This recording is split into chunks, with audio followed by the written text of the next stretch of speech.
I have nearly completed what I want to say about what's commonly referred to in the text as the axial skeleton. Normally the axial skeleton is the skull and the vertebral bones, and then the sternum, normally referred to as the axial skeleton. The sternum is made up of three parts. Two of them are shown here, the manubrium and the body, and in the bottom of the sternum is known as the xiphoid process. Now, at this point, from this portion of the sternum, we're going to work our way out to the pectoral girdle. And in doing so, I think we've come far enough now.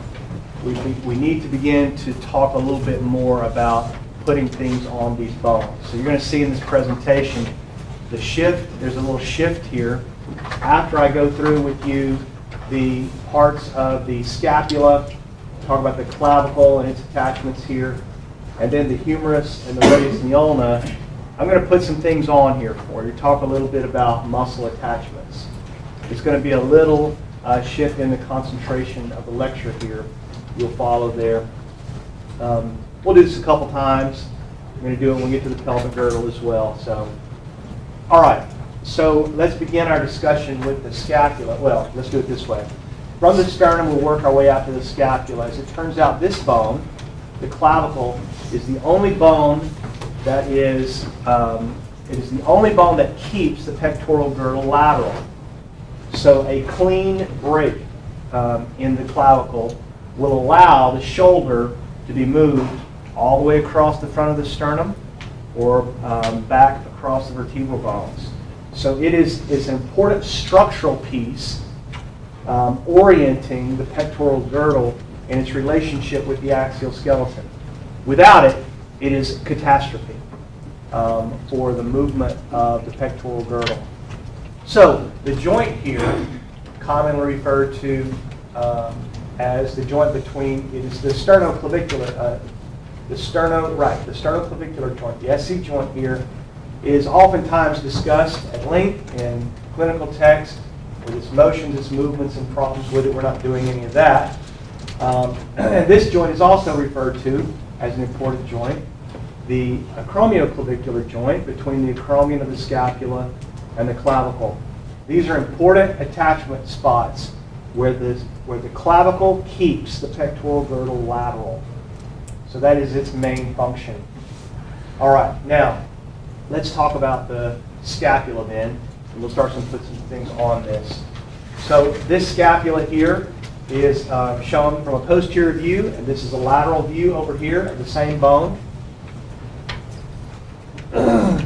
We'll start at the top. This piece on the top here we refer to as the superior border. So if we learn these terms, if we learn this vocabulary, as I start to put things on these bones, it'll be easier for us. So the superior border here is an important attachment point for the muscles that elevate the scapula. And the principal muscle that does that, we'll learn, is the levator scapula, attached to the transverse processes of the cervical, the first two or three cervical bones. So an important spot, the superior border of the scapula, is going to help us elevate it. The next indention you see here on the scapula is called the supraspinous fossa. Now the fossa here on top of the spine and the fossa below the spine, the superior and inferior fossas associated with this spine of the scapula are really important muscle attachment spots. I am going to really emphasize these to you because most of you have some kind of clinical spin on your life.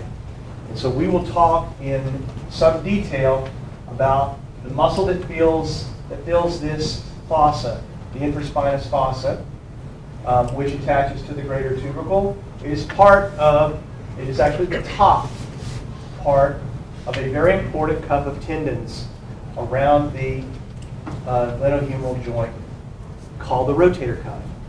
So we're going to spend some time looking at that. I want to emphasize that to you. This will become important for us, the supraspinous fossa. The spine here, we sometimes refer to as the shoulder blade. Some people call it this. The spine of the scapula. is also an important attachment spot for several very important muscles. The most prominent of which, that we will emphasize the most, are the trapezius, this large muscle on your back, and the deltoid, large muscle on your shoulder. So that will be the emphasis of our spine talk. And then this portion of the scapula inferior to the spine is called the infraspinous fossa. It is the next muscle in order, creating the cuff that we call the rotator cuff. It's a large flat muscle that fills this space. Now, the border over here is also going to be important. This is called, we call it the vertebral or the medial border. And we're going to find some things here as we think about the anatomy of the back. We will remove the trapezius, and I'll show you the deep muscle group to the trapezius, the rhomboids, major and minor, which both have their attachments here on the medial border. So moving the scapula medially will be muscles attached to the medial border. Moving the scapula superiorly will be muscles attached to the superior border. All right, so let's walk over here now. I did the easy ones first. Walk over here to the lateral border of the scapula, and I've got a couple of views here for you. So first, you can see this piece of the scapula that extends anteriorly off of the scapula is a piece called the coracoid process. None of you are going to miss this, right? That cannot be an N. If this is an ON instead of an AC, that's a different place. You cannot misspell this word on your lab exam, right? You have to know that this is a coracoid and not a coronoid. Okay, so the coracoid process here that extends off of the anterior portion of our shoulders, this process, this coracoid process, is an important attachment spot for several muscles, and I'm going to identify those for you. And they're going to not only be involved in moving the shoulder, but they're also important in moving the arms. So two of these that are attached to the coracoid process are going to go over to our arms. One called the coracobrachialis. Another one, which we'll learn, is the short head of the bicep brachii, which is involved in flexion of the elbows attached here. So the coracoid process will be important for us. For attachments is also the attachment spot for the pectoralis minor, muscle that's deep to the major. So an important attachment spot here, the coracoid of the scapula. It's anterior, it's on the front side of the bone. All right? Now we work our way out laterally from the coracoid and slightly posterior. You can see that. Anterior to posterior and lateral is the acromion process. This is where the clavicle attaches on the acromion. So we refer to this normally as the point of the shoulder, the acromion. So we'll put a couple of bursa here. There's a subacromial bursa we'll see in the shoulder that is damaged oftentimes. Okay, so coracoid, acromion. As we work our way down, I won't have more to say about the spine, but we have a lot to say about this piece of the bone called the glenoid cavity. This is the fossa in which the head of the humerus articulates. So if you're going to move your arm at the shoulder, this is where it happens. So I will slow down. After I put some muscles and stuff on these bones, we're going to really take some time here, because the shoulder is one of the best known sports injury areas, and I would like for you to leave me being able to describe what all the pieces and parts of the shoulder are. This will be a focus, the glenoid cavity. It's interesting at first glance because it's shallow. So really, when we talk about the shoulder, this begins our conversation, the shallowness of the glenoid cavity. It's shallow, which means it's not stable, which means the head of the humerus can be very easily disarticulated from this compared to other synovial joints. So as I teach you the ligaments and the tendons that are attached on this bone at the shoulder, this will be my focus. What do we find here that actually makes this joint more stable than we would have thought it would be? Because at first glance, you can do this in the lab, right? Take the humerus, take the humeral head, and put it in the glenoid fossa. It won't stay there. you're going to have several pieces and parts that help hold this thing in place. So where do shoulder dislocations occur? In what direction? How does that happen? Once you've learned the attachments, the rotator cuff muscles, the tendons and the ligaments that support this joint, then you're going to say, I got you. I understand this better now. It's okay. What's happened is the body has given up a lot of its stability in order to allow this joint to be extremely mobile. So it is one of the most, if not the most mobile synovial joints in the human body. And that mobility is allowed by the shallowness of that glenoid cavity. All right? The lateral border, we're going to put one of the rotator cuff muscles here, the teres minor, and then we're going to put another muscle that helps to turn the shoulder and the scapula, called the teres major, a little bit deeper here on this lateral border. We will also put, there's a little tubercle not labeled here, you can see it right here, a little knot just below the glenoid cavity called the infraglenoid tubercle, and that will become, that's an attachment point for one of the heads of the tricep. So I'll show you that as well. So there is much to be learned about attachments on the scapula. No good, you will be no good at it if you don't know the superior border, the spine, the acromion, the coracoid, the glenoid, the medial lateral borders, the supraspinous, infraspinous fossa. If you don't have those in your head, it's part of your vocab. Learning the attachments will be very difficult. So there it is, the scapula anatomy. Okay, this is a blow-up of it. Emphasize some of those things that I just mentioned to you, and it also illustrates for you the position of the coracoid. Now there's one more reason that we look at an anterior view here. And that is because in the same way we have muscles that fit flatly within the infraspinous fossa and the supraspinous fossa, we will also have a muscle that will fit flatly here within the subscapular fossa. And it will be the last, the fourth of the rotator cuff muscles. It will be the only one that has an inferior and anterior attachment on the humerus, and it will help me explain to you why shoulder dislocations normally happen forward and inferior. Forward and inferior. A blow to the back of the shoulder or the top is the most common way of moving the head of the humerus out of the glenoid fossa. And this will be, I'll bring this up as I talk about the muscle that goes here in the subscapular fossa, the subscapularis. Okay, let's do the arms, and then we'll start looking at some of these muscles. The arm bones are the humerus, radius, and ulna, and then the hands have carpals and metacarpals and phalanges. Let's do the humerus first. Of course, the humerus articulates within the glenoid cavity, and the portion of the humerus that does this is the head. So the first thing that jumps out at you as an anatomy student when you look at this is the head of the humerus, in fact, looks too large to go into the glenoid cavity. And you're right.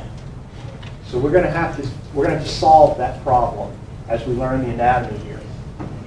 Now, if you look at this humerus, a student who's been doing this in the lab should be able to tell immediately by looking at this bone whether this humerus, so notice this view is a posterior view and this view is an anterior view.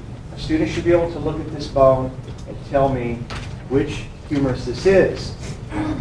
Is this, I've shown you the head, which bone is this? Is this the left humerus or the right humerus?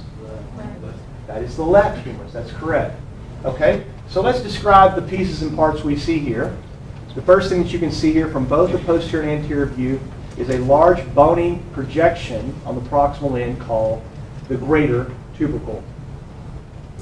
Now its position, the greater tubercle, its position, this will be important for the joint, is mostly lateral. Do you see that? The greater tubercle's position is mostly lateral. You can see it from both the posterior and anterior views, but it is mostly lateral.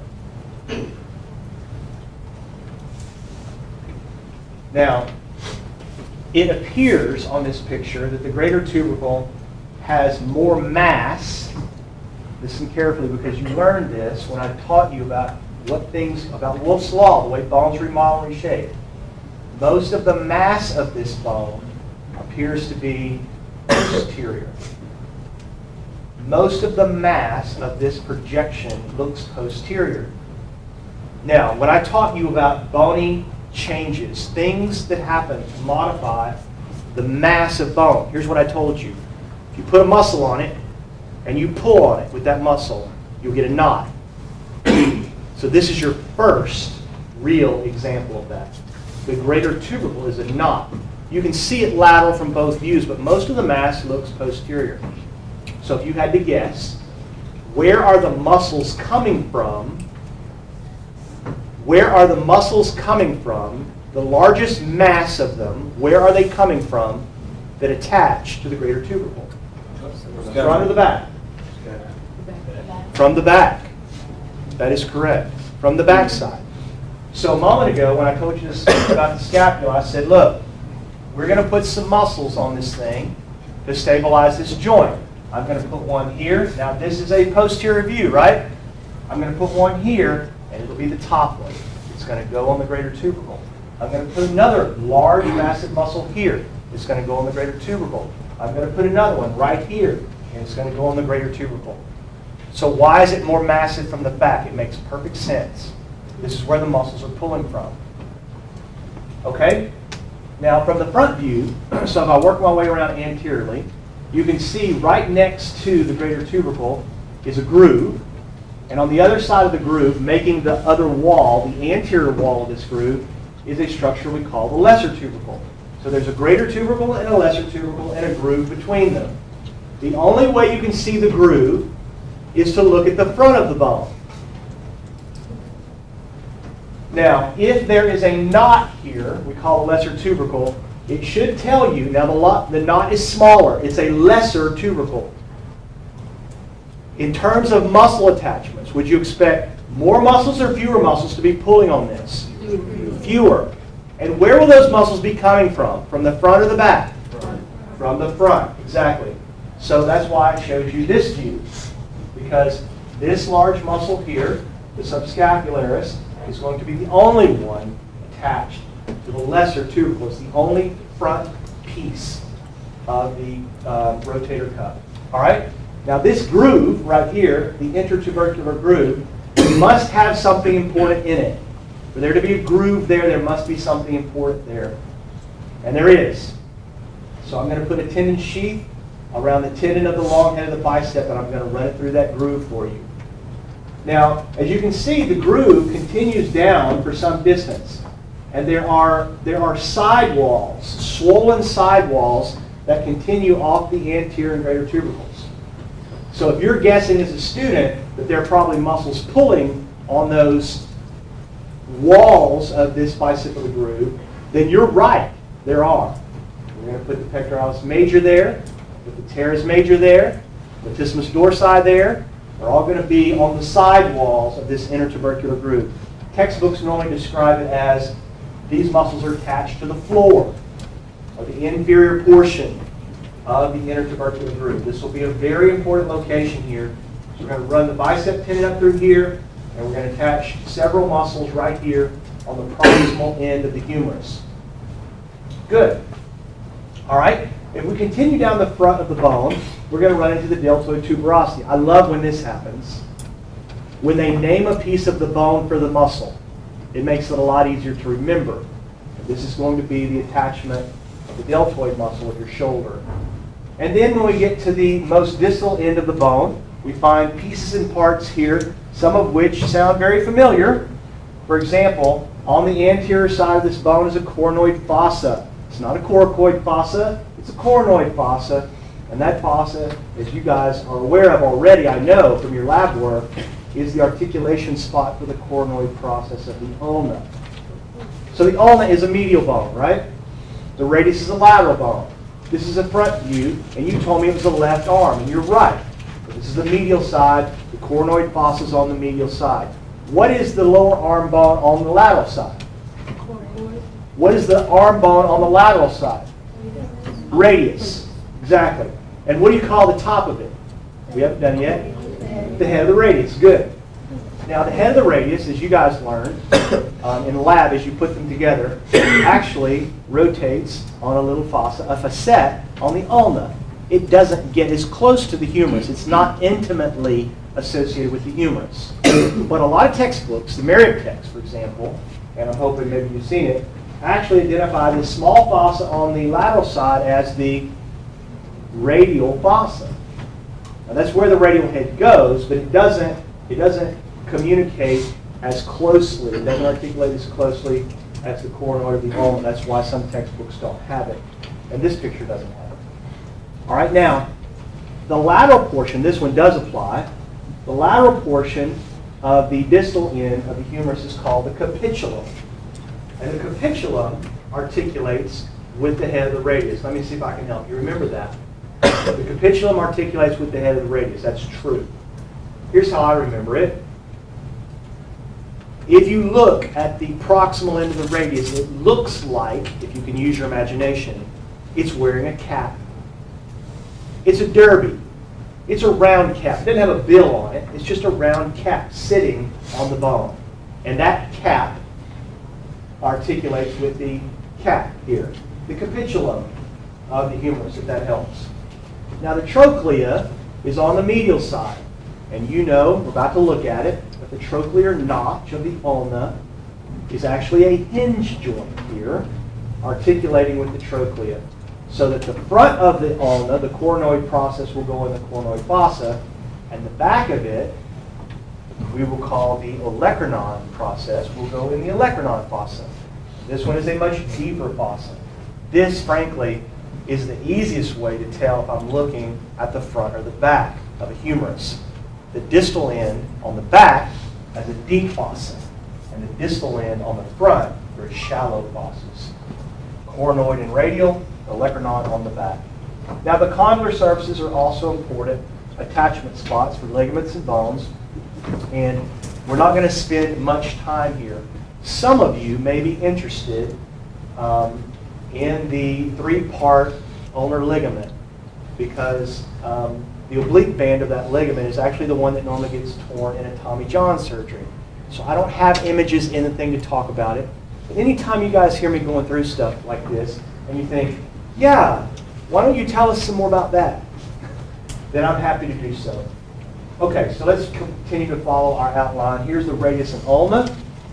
Here's the head of the radius, articulating with the facet on the ulna. The olecranon that I mentioned, that articulates in the olecranon process, the trochlear notch, the coronoid process we've all talked about already. And then these really nice little styloid processes here. I've really never done this much with this class, but we may do a little bit more of this with you guys this semester if you want. We talk about the attachments down here on the distal end with the hand. Things get really detailed really fast there. But these styloid processes are important attachment spots on the distal end of the bones. Good. So radial tuberosity, we're going to put the bicep there. Both heads attached there. Put a couple muscles here in the coronoid area. So you know the pieces and parts. All right, here's blown up. There's the radial notch for the radial head right there. The trochlear notch, the olecranon, and the coronoid. The parts of the ulna that allow this articulation. This is the posterior view. The olecranon here and the olecranon fossa. And there's the head. What is this piece of the humerus known as here? Good. So y'all got it, right? The capitulum, right? So does the head of the radius ever go posterior to articulate with the humerus?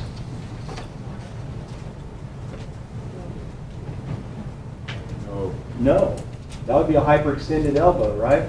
You're going to tear some things when you do that. So it's only allowed to articulate forward. The ulna is a true hinge. So it's articulating both anterior and posterior, although it does not move past the extended position, or you're doing damage there as well. Okay. Now, I told you, when we do the bones, after I show you the bones, the shoulder, and the arms, then we're going to shift gears. So now it's time to shift gears. This is not the order of your textbook, but I must admit to you, as I admit to every new class, talking about bones and their processes does not excite me. I find it boring. There was a very kind student after class last week said, no, it's interesting. Okay, so great. A lot of this is just memorization, right? You got to look at